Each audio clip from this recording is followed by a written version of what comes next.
First of all, let me thank all of you guys for braving this, what will be a historical storm, I'm sure we'll hear for many years about today. Sadly, a lot of people are trapped in Port Angeles, including our catering, so hopefully people can slowly straggle in. So today we are aligning for the Nuclear Ban Treaty Workshop. We have some wonderful guests. We have Tree will give the introductions and tell you a little bit about who they are, where they came from, and why they're here. But I want to thank the Jefferson County Progressives, who have done a great job of getting the word out to Jefferson, because mostly Jefferson people today. And Democracy Rising out of Grays Harbor, they have done a great job of supporting us. They are very far away, 3-hour drive, but they still are so supportive. And of course the Olympic Peninsula Progressives, who donate so much time and energy to what we do. So I'm going to turn it over to Dr. Dries. Our guests today have come to us from Massachusetts. They've been in Washington State this week. They gave a presentation in Seattle on Wednesday, down at Ground Zero, which is just outside of Bangor yesterday, and then they were here today. So we really are so honored to have them here. They are the co-founders of NuclearBan.us. Dr. Timon Wallace, has a PhD in peace studies from Bradford University in England, where he specialized in strategies and impacts of the 1980s anti-nuclear movement. He is the author of Disarming the Nuclear Argument, which was a contributor to the UN negotiations which led to the Nuclear Ban Treaty, and he now serves as the executive director of NuclearBan.us. He has a very long list, if you have the handout of his what he has done. He's been the executive director of Nonviolence Peace Force. He's worked on peace-building projects throughout the world, and I'll let you tell them all the places where you've done that.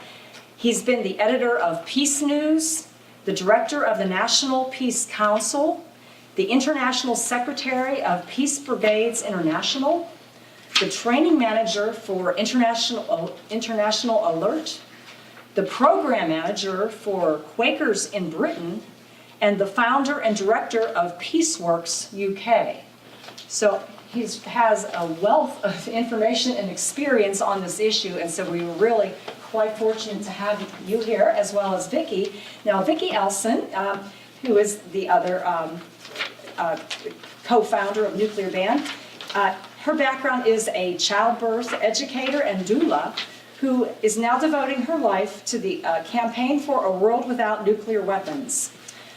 She's the former chapter leader of Represent.us, which is working on election finance and lobbying reform to remove the power of big corporations over our elected officials.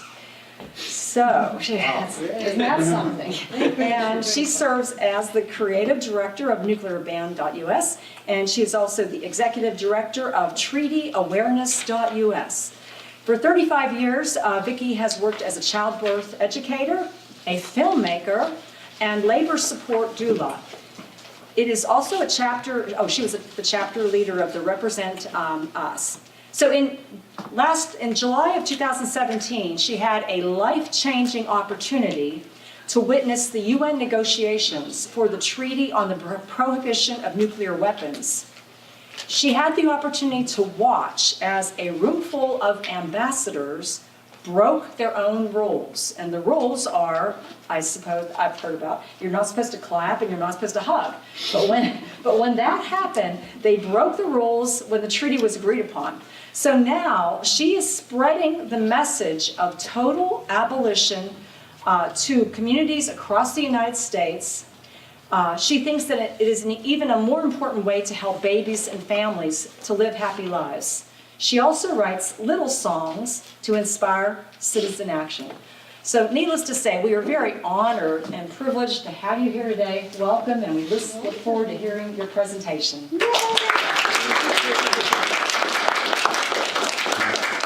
Well, welcome everybody. You're here. It's a miracle. It's amazing.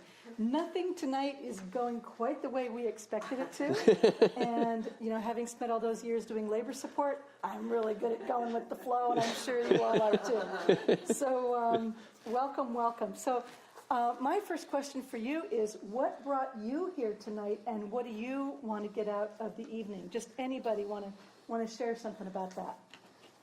I want a world that has less anxiety in it for everybody. Thank you.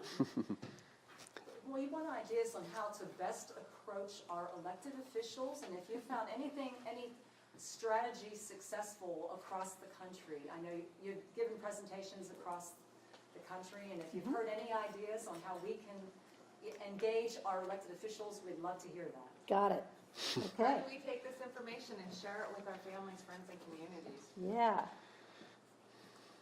I'd like to find a path out of the nuclear dilemma that we're faced with depleted uranium, nuclear power, and nuclear weapons. Somehow we have to find a different path. Do you want to elaborate on the dilemma? The dilemma is that all of us are picking up radionucleoides in our genetic strains. It's affecting not only humans, but all the other animals and plants. It's a direct threat to life on this planet. And we have to find another way. Does anybody disagree with that? Yes. Well, that's easy. Okay. Okay, anybody else? Yes. I heard on Amy Goodman's program the other day, how many wars has China been in? And that's a good question I'd like to know more about. How many wars has China been in? I don't know if we'll get to that, but We maybe won't. after. We won't. Okay. Was anybody involved in the 80s in anti-nuclear work? So what did you do? We met at San Luis Obispo at the Diablo Canyon Uh-huh. reactor demonstration of 2000, where 2,000 people got arrested. The camp was huge. Uh-huh. Did you get arrested too? Well, I was doing support for my affinity group, and Lang did get arrested, yes. Okay. Thanks. Who else was involved in the 80s? Yes. As a child, my father worked at PSNS. He was a nuclear engineer on the submarines.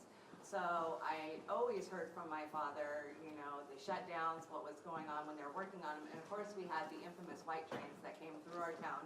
And I remembered the traffic being stopped and the protesters on the tracks. And so I kind of grew up, people that grew up in Kitsap County, which is 2 counties over, they really grew up with this just kind of looming over us. You know, most of our families worked in that industry.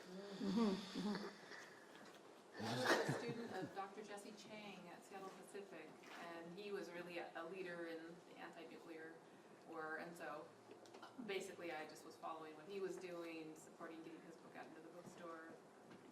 I was pretty young at the time. Okay. Anybody else? Yeah.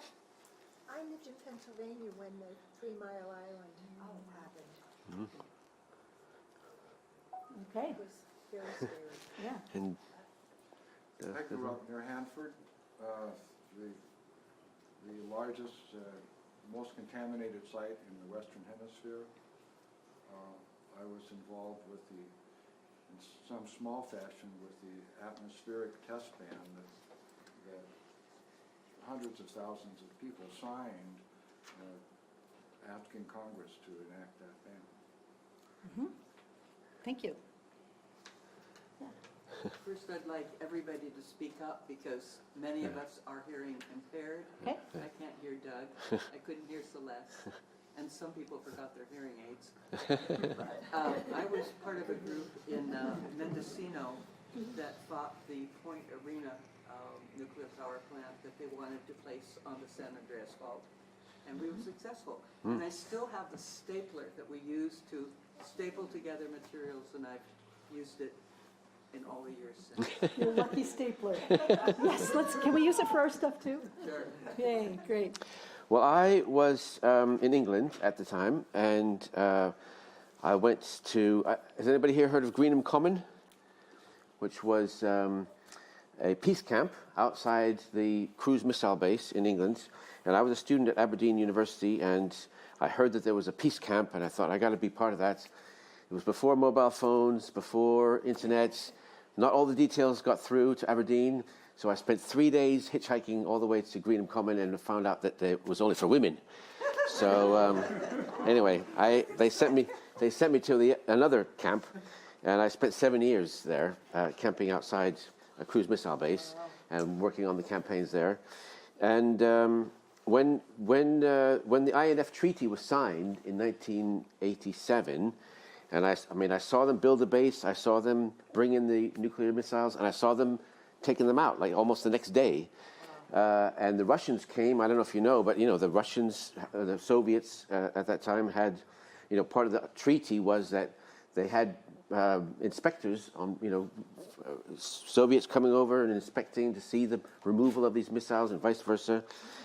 And I was very, very heavily involved at that time. I saw it all end, and like most of you, possibly, I thought, well, we're done with that now. We can go home and do something else. And what were you doing in the 1980s?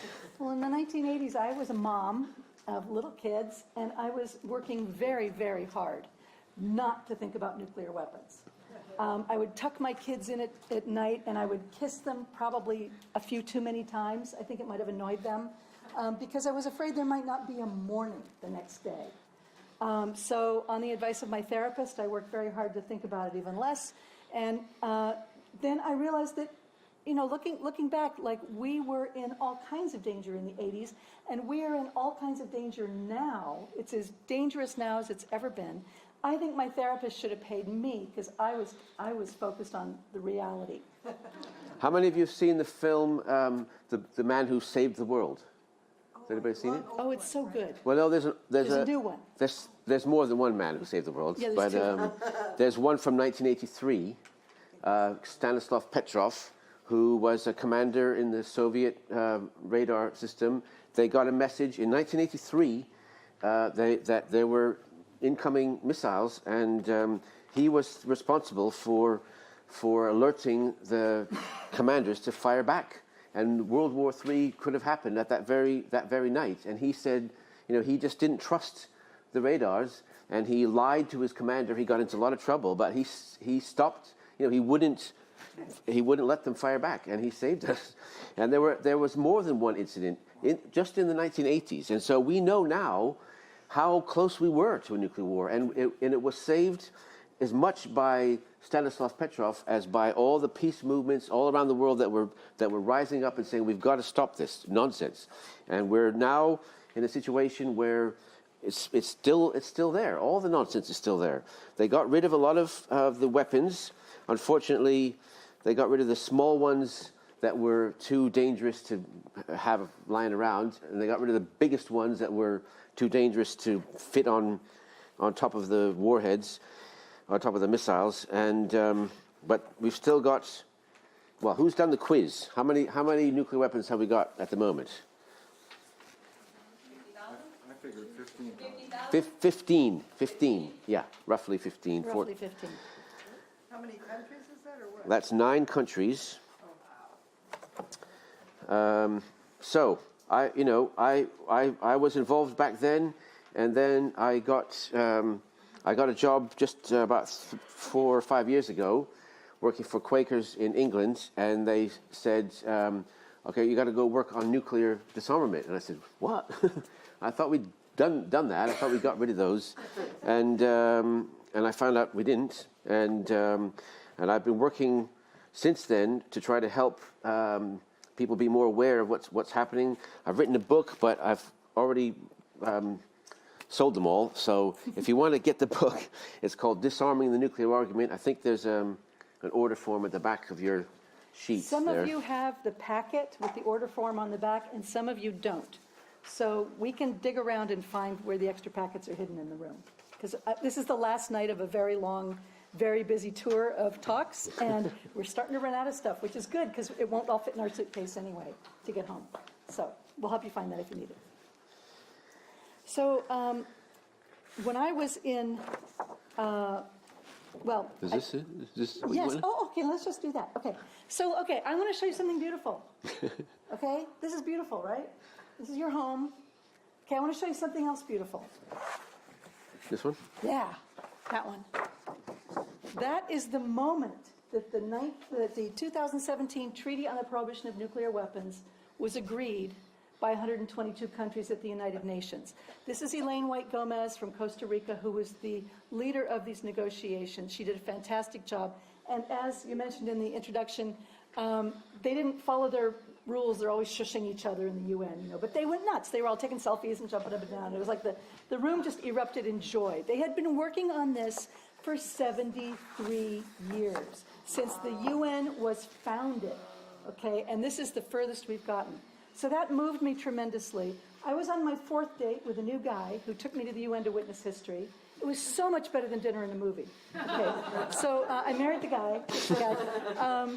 The other thing that really moved me is that this woman and her friends, this is Setsuko Thurlow, survivors of Hiroshima and Nagasaki when they were children. Okay, she was 13. She was there when the treaty was agreed by 122 countries. So she talks about how when she was 13 years old and the building collapsed around her and her friends and her family were incinerated, she says, somebody told me to keep crawling towards the light in that rubble. And then she said, our light is now this banned treaty. So that moved me tremendously, and I dropped everything and been doing this ever since. So I want to talk a little bit about why this treaty is so important and why it's going to change history. And one of the clues to that is how the U.S. government has been responding to this treaty. Now, I don't know how many people here, you mentioned about Diablo Canyon and Hanford. I mean, I've spent my life outside of where things are happening, protesting, sitting in the streets and, you know, carrying signs and banners. And they've been inside, you know, deciding what they're doing. We were at the United Nations. There were 135 countries in total involved in these negotiations, and more than 200 civil society observers that we had a huge part to play in the negotiations. But we were inside, and outside was the U.S. government protesting. Oh my God. So that felt good because it means that they don't have the power to stop this. They've been trying ever since the first day it was mentioned. They've been trying to stop this, and they can't because this has got huge support all across the world for this treaty and for what it stands for. I don't know if you're involved in Physicians for Social Responsibility, and I don't know how many people here are involved in the Red Cross movement, but the Red Cross Red Crescent movement is the largest non-governmental organization in the world. There's more than 22 million members, and the Red Cross has been working on this since August 6, 1945. They've been working towards this, and ICANN, which is the international campaign that we're part of, with the figures, because Vicky remembers them all better than me. How many organizations? 532 organizations in 101 countries. We are one of those organizations. Thank you. And you all know that ICANN got the Nobel Peace Prize last year for their work on the treaty, which is very exciting. Yay. So that, by the way, that Nobel Peace Prize isn't just for the leaders of ICANN. That's for everybody who works on this treaty. So you work on this treaty, you can tell your kids you won the Nobel Peace Prize, just so you know. So we have, in our slides, we have a lot of graphs and so on to show what the impact of this treaty is already on the U.S. And one of the ways that we show that is with the Landmines Treaty. So in 1997, again, another 122 countries signed the Landmines Treaty. The U.S. has not signed it. It refuses to sign it. As you probably know, they continue to say, we reserve the rights to use landmines. But how many landmines do you think they've used since 1997 in the U.S. Armed Forces? 0. Not one landmine has been used by the United States Armed Forces since 1997. And that just, sorry? How do we know that for sure? Well, because the landmines campaign globally, monitors all this. They know how many landmines are produced, which countries are doing them. They're monitoring how they're being, dismantled and pulled up from the fields. I mean, there's still millions of landmines, and people are still dying from them. But the reality is that the U.S. has not signed the treaty, and they still don't have landmines. The cluster munitions treaty was signed in 2008, I think, or 9. In 1991, when the U.S. was involved in the first Gulf War against Iraq, they used 120,000 cluster munitions. In 2003, we went back into Iraq. The U.S. forces used 0 cluster munitions. So again, these treaties, even though the U.S. doesn't sign them, have an impact on this country. Now, nuclear weapons are different. They're a lot more expensive than landmines, and they're a lot bigger. However, we have another series of slides that look at the companies that are involved in the nuclear weapons business. And this is where we're going to be spending the rest of tonight talking about these companies. Because these companies, and there are only a couple dozen of them, that are direct contractors with the nuclear weapons of the United States. Boeing, for instance, is very big in this state, but they also have plants and suppliers and offices and so on in a number of other countries, including Brazil and Mexico, for instance. Those are 2 countries that are absolutely committed to this treaty, have already signed and have already ratified. And when those countries implement, so the treaty needs 50 countries to come into force, 50 ratifications. We currently have 19. And 69 signatures. We're on a roll. Yeah, we have very well. we have commitments already from more than 50 countries that they will ratify it within the next year. So we don't know when it will. How many do We we have? have 19 ratifications at the moment, and they've just had the UN General Assembly, and they've had lots of speeches and statements about the treaty, and we've got commitments for way more than 50 of them to ratify this treaty before this time next year. We don't know when exactly, but once this treaty enters into force, I don't know how much you are all familiar with. Is that your phone? I don't know how much you're all familiar with treaties, but the treaty is signed by a president or a prime minister or whatever. Then it's got to be ratified by the Congress or the Parliament, and then it has to be implemented into national legislation. So the treaties that the U.S. has signed and ratified, which are not that many, but they've had to pass laws in Congress to implement that treaty so that it's part of our own laws, and that's how treaties have their main effect. So Article 1 of this treaty, and we've got copies of the treaty. I'll just read you so you know. We can pass this around. It's on our website and so on. But Article 1 basically prohibits everything to do with nuclear weapons, everything. And we've had a discussion earlier about the fact that using a nuclear weapon has always been illegal. It's impossible to use a nuclear weapon that are today's nuclear weapons are massively larger than the ones that destroyed whole cities in Hiroshima and Nagasaki. You can't use a weapon like that without it being indiscriminate. It's illegal under the Geneva Conventions to use a weapon that is indiscriminate towards civilians and can't distinguish between combatants and civilians. And so that's been illegal. But it's now illegal not just to use a nuclear weapon, but to threaten to use a nuclear weapon, which is what we call nuclear deterrence. That is a threat to use nuclear weapons. It's illegal to develop and test and produce, and it's illegal to have them. It's illegal to have anything to do with them. And under Article 1E, I'll just read it to you. It's prohibited to assist, encourage, or induce in any way anyone to engage in any activity prohibited to a state party under this treaty. Now, we already have commitments from more than 20 countries who are in the process of ratifying the treaty that when they implement this into their own national legislation, they are going to interpret that as meaning that they cannot do business with the companies that make nuclear weapons, which include Boeing, which include General Dynamics.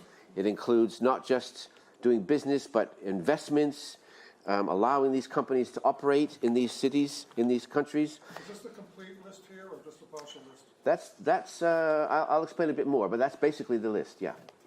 It changes from time to time, and it doesn't include, subcontractors and suppliers and so on, but that is the list of companies. Yeah. Suppose that the world says, okay, we're not gonna have any more nuclear weapons.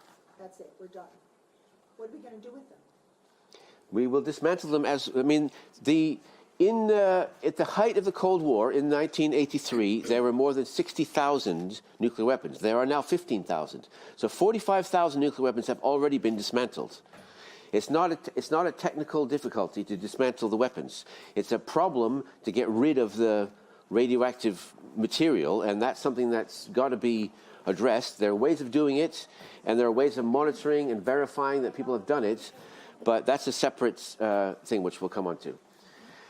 So you can't, the countries who have signed onto it and got it into their legislatures cannot do business with countries who produce these. If they, With with the companies. companies. I mean, do you all know about the one country in the 1980s that refused to have anything to do with U.S. nuclear weapons, despite enormous pressures on them? They didn't allow nuclear ships to enter into their waters. They didn't allow nuclear planes flying overhead. They didn't allow any military connections that involved nuclear weapons. Do you know which country? No, but I want to. No, New Zealand. So that was one country, the only country that stood up to the United States for the last 30 years. And now there's going to be 50 or 100 or even 150 countries saying that. So that's that kind of impact. But the companies in particular, so I mentioned Boeing. Some of the other companies have got branches in every single country, you know, and these companies are going to feel the pressure. They're already feeling the pressure from these other countries, regardless of whether the U.S. signs a treaty, regardless of whether we do anything in this country to support them. They're already going to start feeling this impact, and we can do a lot to actually multiply that effect and really put the pressure on these companies and change the nuclear policy of this country. So we are talking to politicians. We have a candidates pledge that we tried as an experiment in Western Massachusetts, and our local Jim McGovern, congressman, signed it, and people came out of the woodwork. Within 2 days, we had a couple dozen more candidates for local elections that all came out of the woodwork and signed this candidates pledge for a nuclear weapons-free future. Jim McGovern is also one of the 4 congresspeople so far that has signed the ICANN, International Campaign to Abolish Nuclear Weapons, our parent organization. They have a parliamentary pledge, also known as a congressional pledge, to support the treaty. So Jim McGovern, Betty McCollum from Minnesota, Eleanor Holmes Norton from Washington, D.C., and Keith Ellison, before he left office, have signed up. We were told by some naysayers a year ago that none of our politicians would ever go near this thing, but 4 of them have already signed it. We're working on a bunch more. What is the pledge? The pledge says, I want to see my government support this treaty. I want my government to sign and ratify the treaty. So we are talking to politicians. We lobby them. We visit them. And that is not enough. Okay? That is not enough. Politicians act when there is pressure on them from the grassroots, and especially when there is pressure on them from the corporations who fund their election campaigns. Okay, so when I was working with Represent Us, which I'm still doing, working on campaign finance reform and anti-corruption measures, we often quote a Princeton study from 2014 that shows that what you and I want and what legislation actually passes or does not pass has a near zero, statistically insignificant, vanishingly small relationship. Okay? However, if you're in the 10%, top 10%, you have a pretty clear relationship with the legislation that passes. Top 1%, corporations, much even clearer relationship with, they studied like 2,000 pieces of legislation and looked at who actually had influence. So we're going after the companies that make nuclear weapons, the companies that profit from the threat and the very real potential to wipe out life on Earth, or at least all of civilization. We have a wonderful man on our advisory board, Randy Keeler, who was one of the founders of the nuclear freeze movement in the 80s. And the nuclear freeze movement got really big. 80% of Americans supported the nuclear freeze. And there were, people signing on to it from all over the place. It got through Congress, it got through the House of Representatives, but it got stuck in the Senate, and it died. And it made a difference. You know, it raised a lot of awareness, and it may have staved off World War III for a few decades, or helped. But the reason it got stuck, and Randy told us this himself, this was his baby, his project. He said, we hit a wall. And the wall we hit was that the politicians had already been bought and sold by the industry, and we couldn't fix it. So he started mentoring people to work on corruption, which is how, you know, and one of the people he mentored is the leader of Represent Us. So it all kind of fits together. But I think of nuclear weapons as the most egregious example of corruption in politics and of politicians having been bought and sold. So that's why, you know, in addition to talking to politicians, we are going after the companies themselves. Not only with their bottom line, with boycotts and divestment, that's only part of it. It's about their reputation. You know, if you value a corporation, they have stuff, they have people, they have products, they have patents. Their reputation is a very significant part of what that company is worth on the stock market. Okay, so we are stigmatizing nuclear weapons and putting pressure on the companies that way. And we know that it works. And how do we know that it works? Because in the 1980s, how many people here were involved in the freeze part of the movement? Okay. So the freeze, as Vicky said, was passed by states and cities and so on all across the country. They had referendums. And by 1984, there was 80% public opinion support for the freeze. And yet they hit this wall. And what happened after the freeze was a whole series of campaigns that were targeting the companies involved in the nuclear weapons. And some of these companies, General Electric, was anybody involved in that campaign to boycott? You remember that? Morton Salt, were you involved in that? Okay. Neither of those companies are working on nuclear weapons anymore, and it's directly because of the campaigns in the 1980s. Westinghouse, Ford Motor Company, AT&T, Motorola. There's a whole long list of companies that were targeted in the 1980s, and they all pulled out of the nuclear weapons industry. And not only did they pull out, but in my PhD research, you know, I found evidence that they were putting pressure on the Reagan administration to do something. You know, they didn't like the pressure from the consumers, and the biggest pressure of all came from the nuclear-free zones that were putting teeth behind their, you know, some of them were very symbolic, and some of them had real teeth that said, you know, these nuclear weapons are prohibited in our town or our county. The city is not going to do any business with these companies, no contracts, and no investments of city funds or whatever. And these were really, they were just starting to take off in the 1980s, but they were putting real pressure on these companies. Yeah. I just wanted to kind of ask, you know, given the fact that we have this Indian island over here, and can you kind of at all, you know, talk to us about how we deal with, you know, that sort of thing? Because that's really...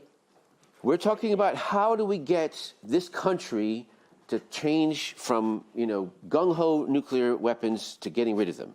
And I don't think personally that you can do it by targeting one place. You know, Indian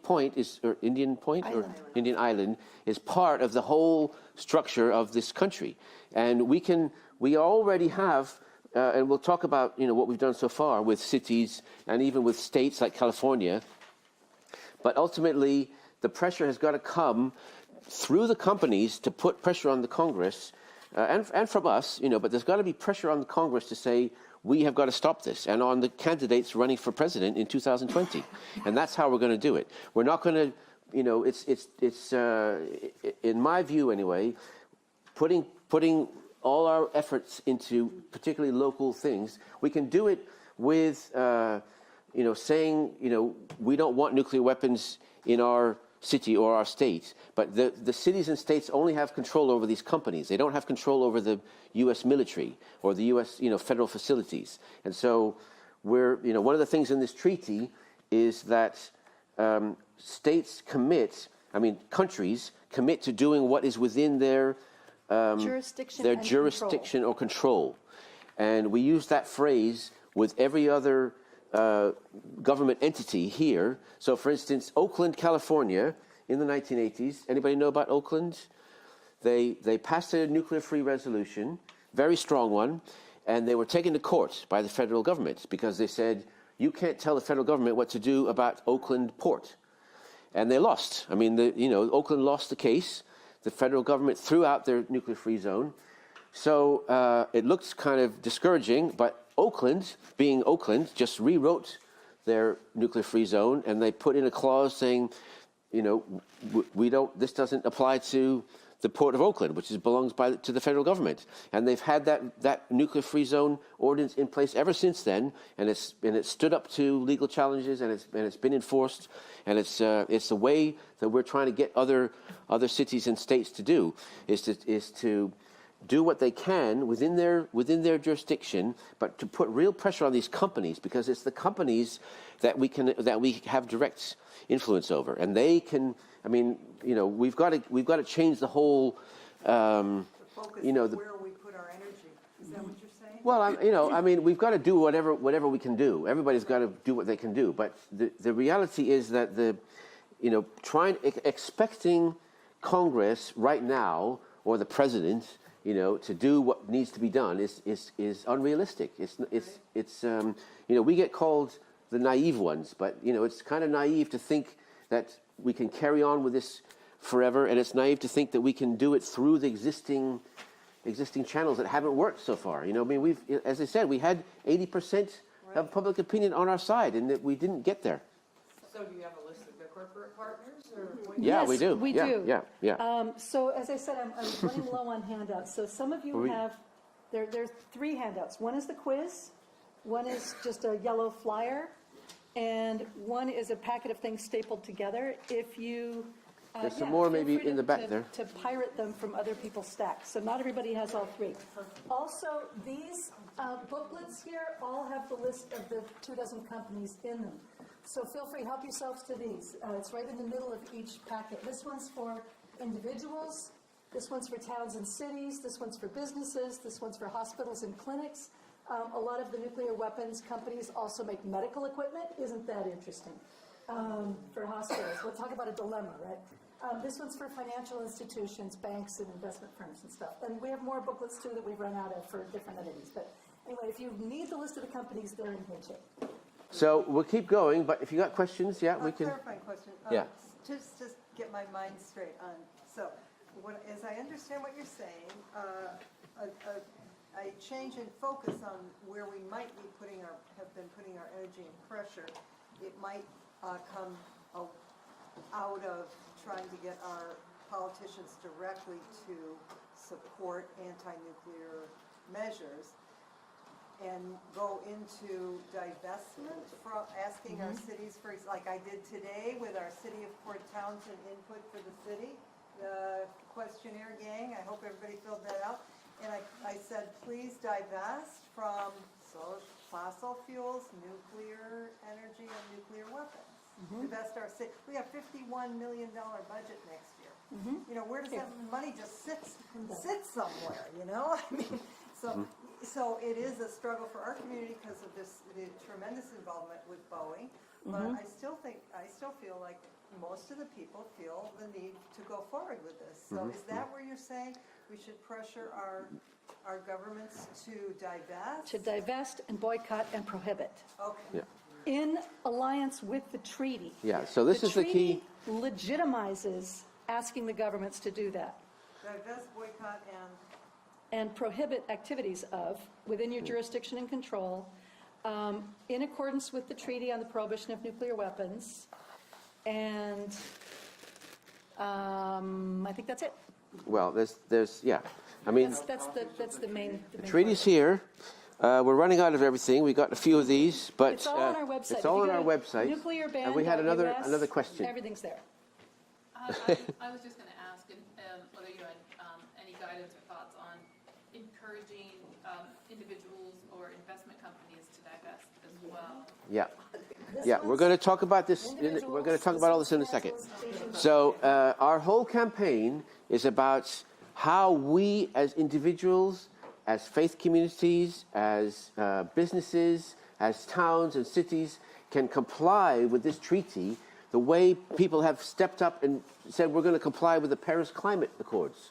So, the federal government says we're not going to comply with the Paris Climate Accords, but people are stepping up all over the country, millions of individuals, as well as cities, I think more than 200 cities, 14 states, 2,000 businesses have said, we're going to meet these commitments, even though the federal government is not. And that's what we're saying to do. We can do the same thing with this treaty. We can say, we're going to stand up and comply with this treaty as best we can, and we can't comply fully until the U.S. government complies, especially if we pay taxes. But we can do a lot on this one article which says, it's prohibited to assist. So we're taking that to mean, as Vicky said, it's prohibited for us to assist these companies like Boeing from making nuclear weapons. So what can we do right here, right now, right in this room? How can we, divest, boycott, and take other measures to stop these companies, to put pressure on these companies, basically? And ultimately, we're actually trying to help them, because these companies, they exist to make money, not to make nuclear weapons. And as I said, in the 1980s, loads of companies pulled out of the nuclear industry in order to do that. And if you go and look at General Electric, you will find on their website a whole page saying, we don't have anything to do with nuclear weapons, because they still, they don't want that bad publicity. And we've already been putting some, we've had some really interesting correspondence and conversations with some of these companies already, and we know that they're concerned about it, and we can get them to do more. So I just want to share with you that what you do in this country, in this room, in your communities, matters to the rest of the world. Okay, the 532 ICANN partners around the world, everybody who's working to get rid of nuclear weapons. We had a reporter come from Japan, came to our house, to our home office, took pictures of us in our living room, came to some meetings, and wrote an article about us for a huge Japanese newspaper with well over 1 million subscribers. We were above the fold, front page with a picture, because the people of Japan want to know that the people of America care about this. America is sometimes perceived as a monolithic pro-nuclear weapons place, and it is not, and you are evidence of that. Another example is, as ICANN partners, one of our duties is to go to New York City and visit the embassies, the missions. And we were in the mission of Antigua Barbuda one day. That's a little country, but in the UN, Antigua Barbuda gets 1 vote, the US gets 1 vote, we're equals, it's cool. So we're talking to the staff there, and she was saying, we want to sign the treaty, we're going to sign the treaty, we said we would, but it's going to take a long time. We got, months of paperwork and red tape and hoops to jump through, and it's just going to take forever.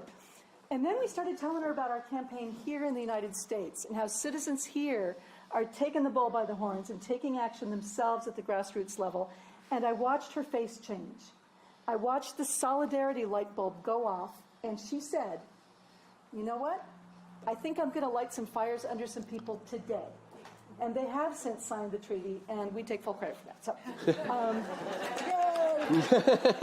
So what you do really does matter here. So we've already had the city of Tacoma Park was the first city to become treaty aligned. We're at the mayor's office in Berkeley presenting him with a certificate of treaty alignment.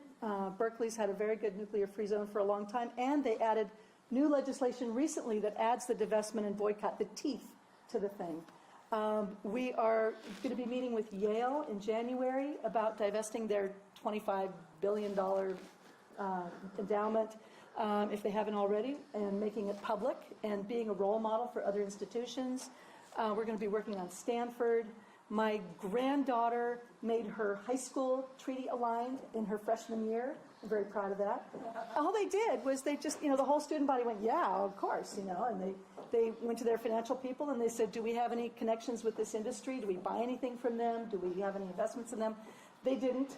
So we gave them a very nice certificate, and they were very happy to put it up. Who else is treaty aligned? And this is happening. Churches.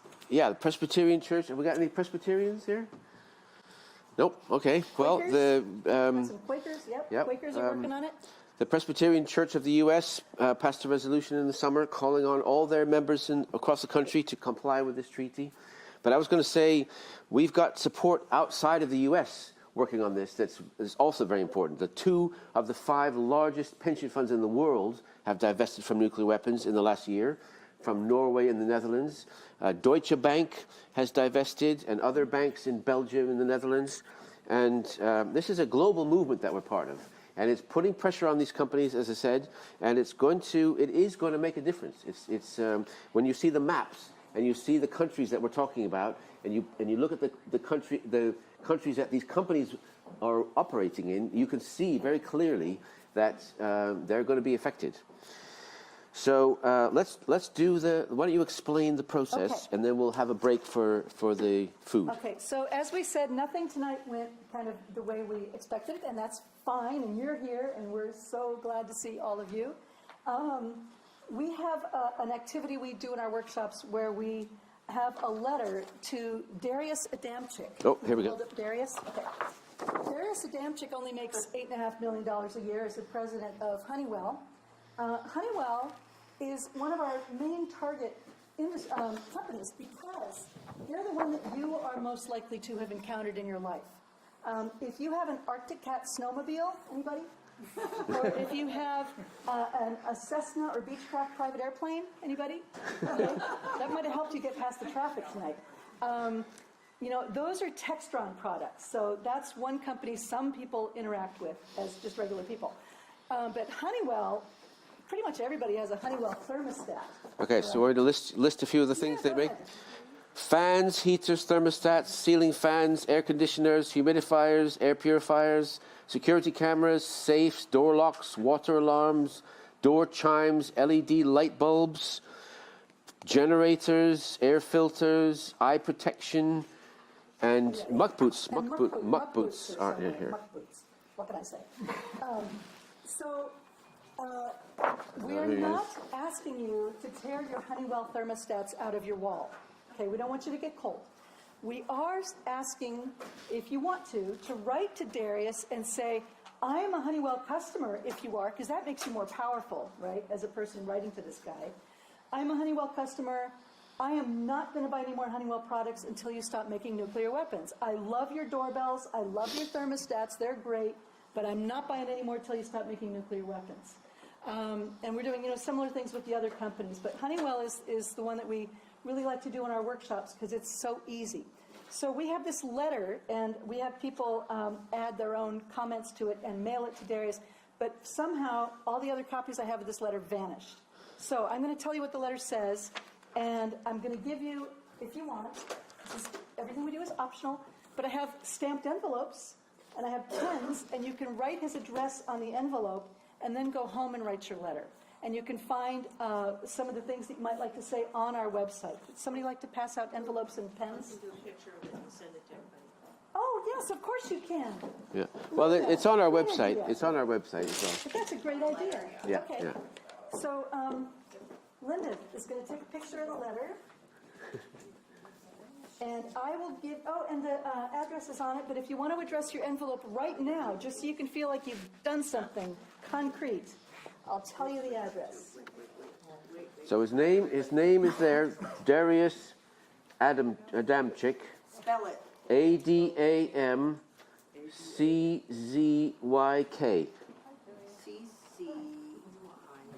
Okay, Darius, Darius,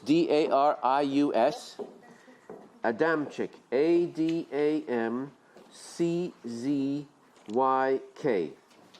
Okay.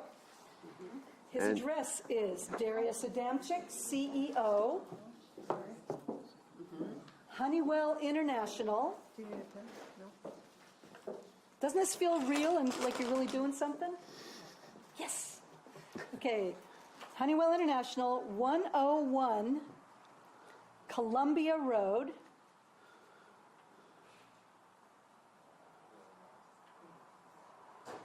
Morristown, all one word, Morristown, Morris Town, New Jersey, NJ.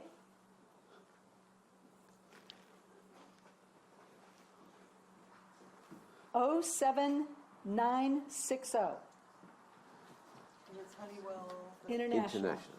So this letter basically says, your company manages and operates the National Security Campus in Kansas City, where 85% of non-nuclear components, blah, blah, blah, blah, blah. The treaty prohibits that. You are now heading into territory of violating international law. We want to help you get ready for that and start converting jobs and factories to things that support life and to things that have more social responsibility and to things that we approve of as citizens. Okay? It's on your website? It's all, It's all yeah, on the there's website. tons of letters to all kinds of CEOs on our website. So, and also, Linda is going to be sending you a picture of this letter, and you're welcome to take pictures with your phone. I'm sorry I only have one. But that is our cute little activity that we do in workshops to get people actually doing something. And be sure to put your return address on it, both the letter and the envelope. And you can personalize it however you want or write your own.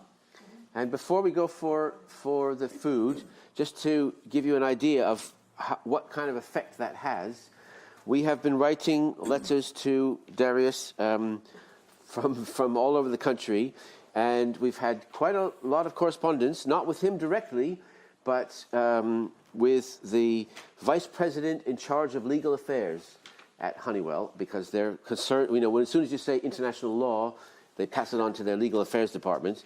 But we've had lots of correspondence.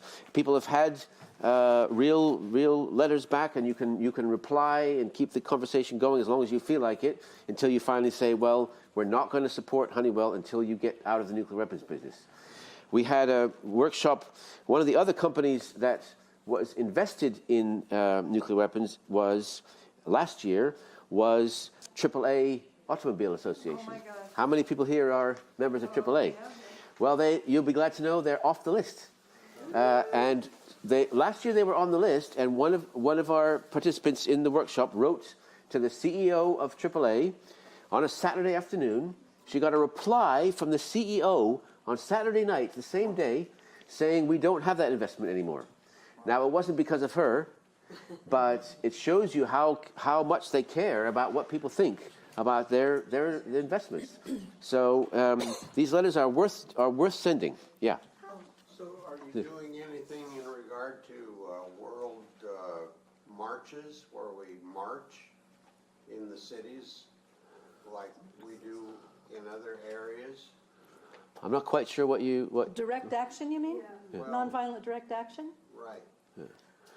Well, we're supporting lots of things, including the people that broke into the Kings Bay, Georgia, and got arrested and are in prison right now, and everything in between. We've just been to Ground Zero, where we go in as the treaty compliance unit, and we put up signs saying wear this on our backs. that you're doing prohibited activities under the treaty. And there's sign all over the place. There's lots of things you can do, but what we're talking about right now is writing to these companies, because we think that is going to have an effect. And those companies are then going to talk to the politicians that don't listen to us, but they listen to Darius here. And when he says, get these people off my back, do something. Yeah. I can see how writing to Darius would have an effect because people buy doorbells and all that Right, stuff. right, We don't buy 747s. right, But Boeing makes, right. if you go to take a plane from Right. Seattle, you're going to fly a Boeing. Yeah. So one of the strategies for Boeing is that Boeing's only competitor is Airbus. And Airbus, unfortunately, makes nuclear weapons for France. They make the missiles. And we've been writing to Airbus, and this is where the European dimension comes in, because this is an international campaign, and Airbus is getting flooded by complaints across Europe saying, we don't want you involved in the nuclear weapons business. I personally got a reply from the CEO of Airbus saying, we're going to continue making nuclear missiles. We don't pay any attention to you, but we don't get any money from it. We only do it for the prestige. That's what he said. And he's not going to get any prestige once more and more people start doing this. And so we are going to get Airbus out of this business. That's the first step. And then Boeing is going to be under pressure, because if people start saying we want to fly Airbus instead of Boeing because you're making nuclear weapons and they're not, then we've got a chance. We also flew, not this time, but the last time we flew across the U.S., we flew on completely treaty-compliant airplanes, which was exciting for us because it's very hard to do. But both United and American have a lot of planes which are not Airbus or Boeing. They're Embraer, which is a Brazilian airline, and Bombardier, which is a Canadian airplane company. Which is a funny name for a more peaceful airplane company. Unfortunately, they're both being bought by Boeing and Airbus each. Yeah. So we're not going to be able to do that until but we're going to keep the pressure. Now, Boeing is just one, that's obviously of concern to you, and we can be putting pressure on Boeing in lots of other ways.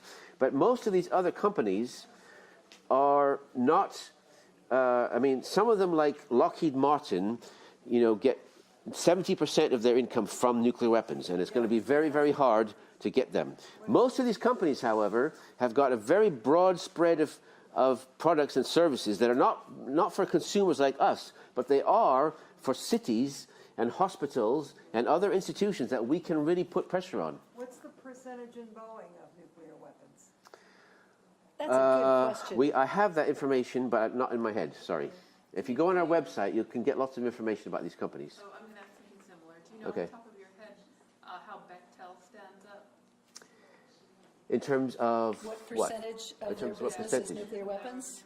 Yeah, I don't know off the top of my head, but that's the kind of thing we're working on. And we're also working on alternative suppliers for the same products. So, for instance, the leaflet that we've worked on for hospitals, half of these companies make equipment for hospitals. It's astounding.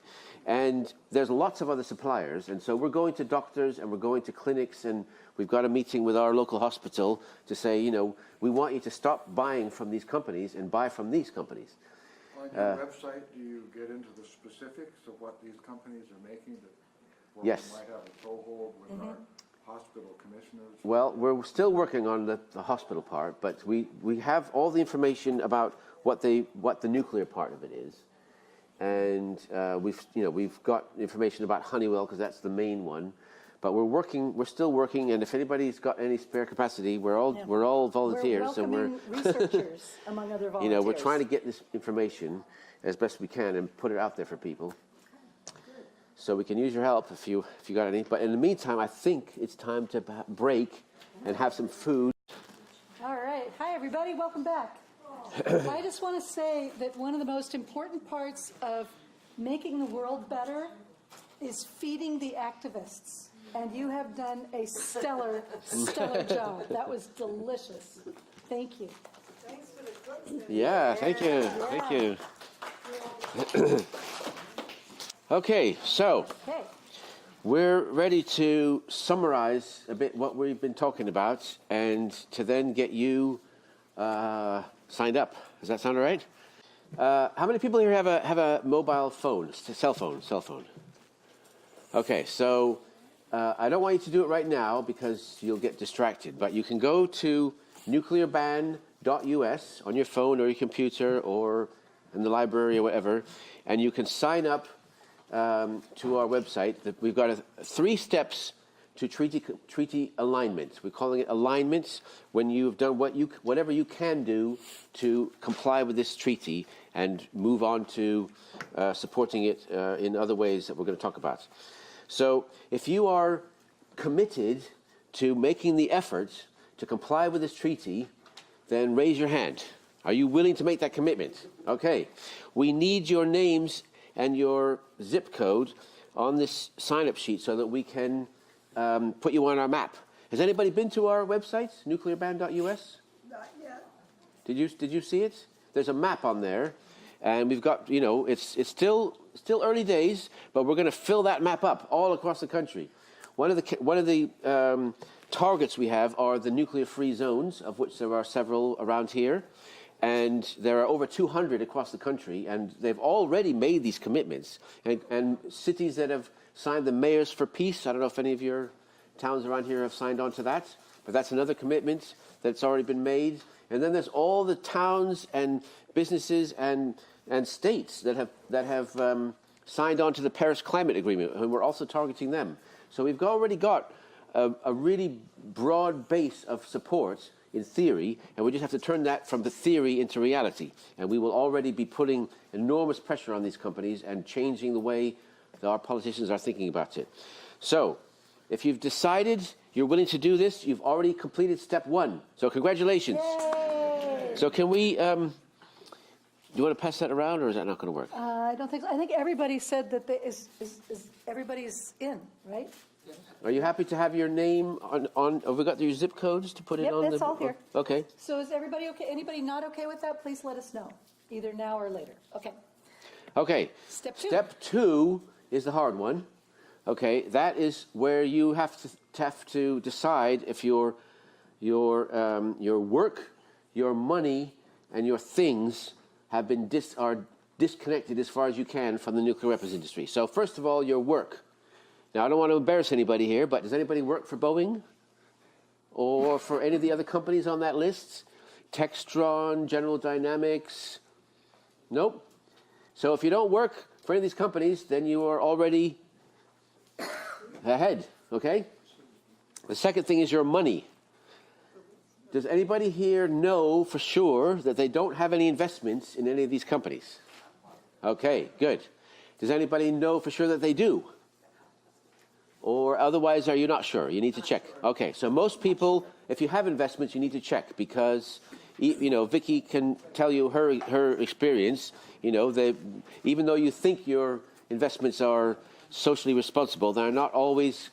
I had to go through with a fine-tooth cyber comb and found 3 of these companies hidden in my portfolio. So. And the number one company that people find is Boeing because they're blue chip, you know, they're considered, you know, absolutely solid, and a lot of mutual funds and pension funds and so on, they invest in Boeing. So you need to find that out. But if you know you don't have that, then you're already step 2 of your work and your money. What if we have the money in the banks that... Okay, the banks is another thing. So your pension, your mortgage, your bank accounts, your insurance, those are all things that we're looking to address after you personally have been addressed, because it's a bit like suppliers to Boeing. You know, it's not your pension fund or your bank may very well be investing in these companies, and we have a list of the banks, we have a list of the insurance companies, and we're going to go after those too. But you can do that as a customer or whatever of those institutions, rather than, you know, as I said, we're defining treaty alignment to do what you can do, and it's not really possible for people to completely, you know, unless you're willing to be a, you know, tax resistor, unless you're willing to move your money, which people are doing. But the first step is to be divested yourself. So. And the third thing, which is the easiest of all, because it's just about making a commitment, as Vicky said, we're not asking you to rip your Honeywell thermostat out of the wall, but if you have a Honeywell thermostat, or muck boots, or any of these other products, and you're willing to write to the company and say, I'm not going to buy them again until you stop making nuclear weapons. Who's willing to make that commitment? To boycott, in other words. Right. Does anybody know that you've got a Honeywell thermostats or other? Probably. Yeah, probably. I mean, a lot of people do. I don't know. Where's the thermostat in here? You want to check and see. Do they all say Honeywell? They don't all. I mean, the thermostats usually do. Okay. Yay. So the community center's clear. Okay. There are some other products. I mean, it's all on our website. They don't all say Honeywell. Some of them have other brand names, like muck boots. So if you are clear that your work, your money, and your things are clear of the nuclear weapons industry, and you're all sure you don't need to check anymore, please raise your hand and tell me your name, and I'll write it down. We don't know about our mortgage company. Okay, so if you're sure, raise your hand. I'm sure. Okay, yell your name when you're sure. Chandamasta, Chandamasta. Okay. Okay, who else? We have a disagreement. He thinks that our mortgage, we don't have to find out if our mortgage. Right. So that's what I was saying. If your mortgage is with a bank or another financial institution, then they may be invested in nuclear weapons, but you're not. You're not invested. So I could say that. Yes. Yes. We're letting you off with that, with your mortgage, because. Okay, please shout your names. We have a Honeywell thermostat? That's fine, just don't buy any more. Oh, okay, yeah. Have you all got the letter to Darius? So if you have a Honeywell thermostat and you're signing up to do this, you've got to write to him and tell him. We'll find it, Yeah, Okay, yeah. shout okay. your name, please. I can read his tag. Lang and Celeste Yep, Celeste and George. and George. Okay. Anybody else? Celeste and George. And Okay. Julia? Julia. Okay. Gail. Okay. Anybody else?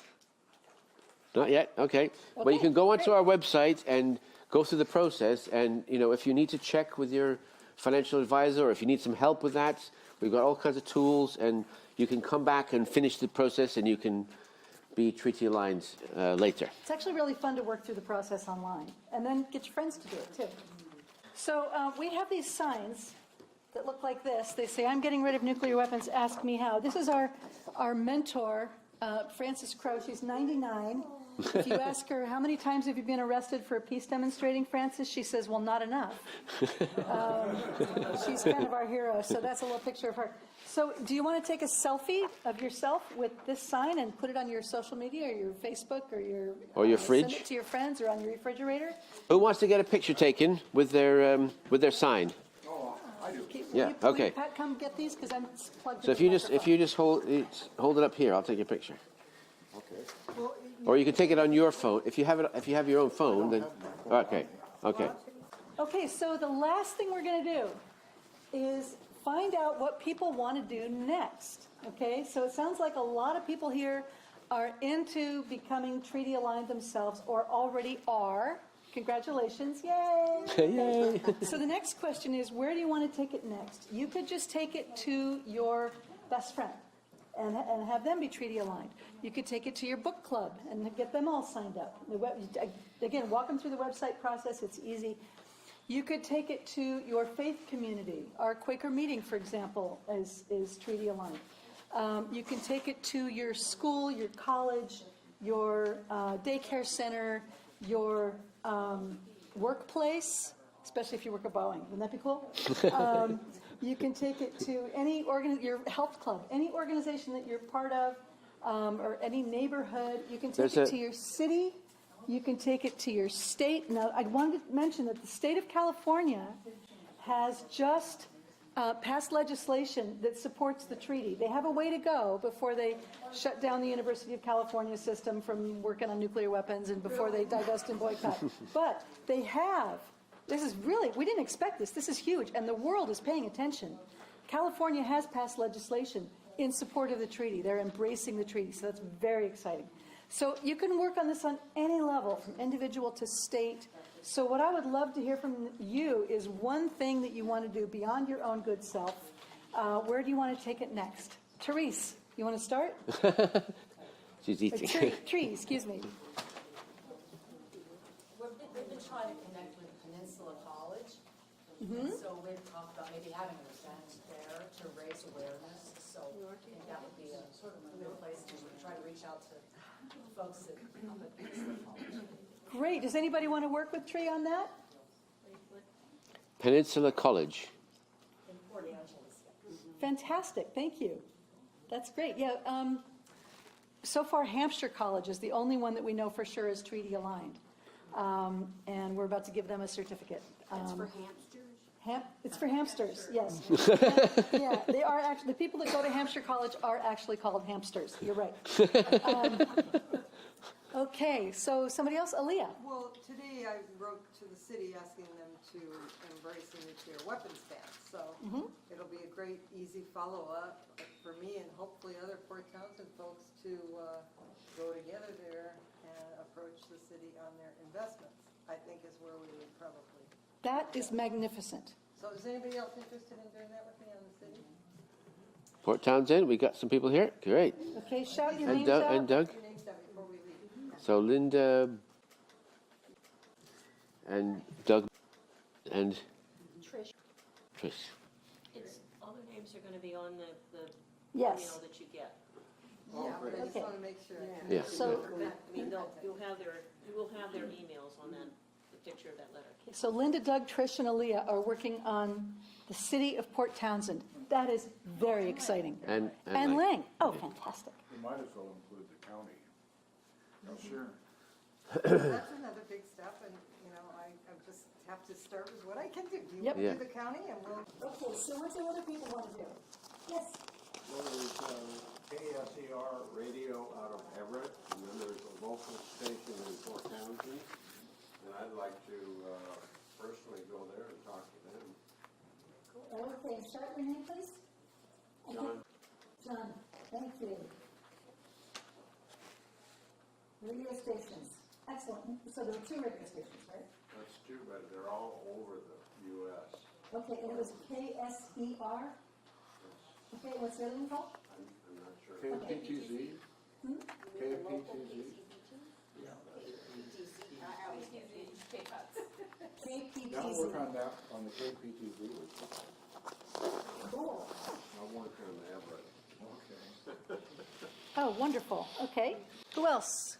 going around to local businesses is very easy. We've got this business pledge, and we just go and, especially if you know somebody, but I mean, you can just go and say you want to make a difference and sign this and get a sticker in your window and encourage local businesses to be seen, to be supporting the treaty. Oh, here's the business pledge right here. If anybody wants to take this to a business? Those two want to. I think we already got one. Hmm?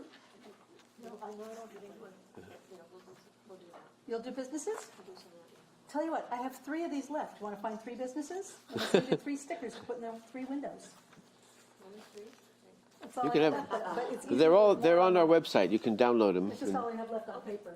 Okay. Fantastic. Thank you. So that was Linda and Trish. Yeah. Okay. And I'm going to check on the California contracts too. Great. Fantastic. Any- Oh, thank you, Linda. Who wants to work on the state level? What would that state legislator be committing to do? Okay, so what we've done so far with California, Massachusetts, and we're working on Minnesota and Vermont with legislation that is not asking them to divest and boycott the companies right away, because that's too big to expect them to do, but to set up a citizens commission to look into what the state of Washington would need to do in order to be in compliance with this treaty. So the first step is to do an inventory of what nuclear weapons business is going on in Washington and make that public. Like we're owned by Boeing. Yeah, Boeing and the nuclear submarines and all Hanford and More nuclear weapons in Washington than any other. I know. So Yeah, somebody needs we to. I mean, I don't know how public that is, but that's the kind of first step. That's discussed on your website? Yeah. That sounds right up your alley, Doug. Yep. Doesn't it, though? So who wants to work on the state level? I'll bring it up with you. Ah, bless your heart. Okay. Anybody else? Linda? I don't see how I'm. Yeah. Okay. That's okay. That's okay. Don't sign up for anything that's not fun. That's my advice. If it's not fun, it's not going to happen. Okay. Yeah, those people Doug, aren't fun. are you going Yeah. to work on the county level? Yeah, if. County, Jefferson County. Petition for this, duplicating it in the county isn't difficult. Right. The question is, can we get a group of people together? Are you thinking of a petition as a way to I'm do it? thinking of showing up in their chambers Office, and saying, yes. here's what other counties are doing, we'd like you to do this. And we can find out other counties. Well, we've just been to Marin County in California, and they've got the Remember the free zone? Yeah. So my question was, Doug, are you doing the city first and then the county, or simultaneously? I was thinking simultaneously. So I'll be a part of that. Okay, great. Yeah, the county's not gonna go, I mean, if we get it in the city, we can't go to the county and say, see, the city did it, so you should, because those guys are at war with each other. During the homeless shelter issue, I know that. Yeah.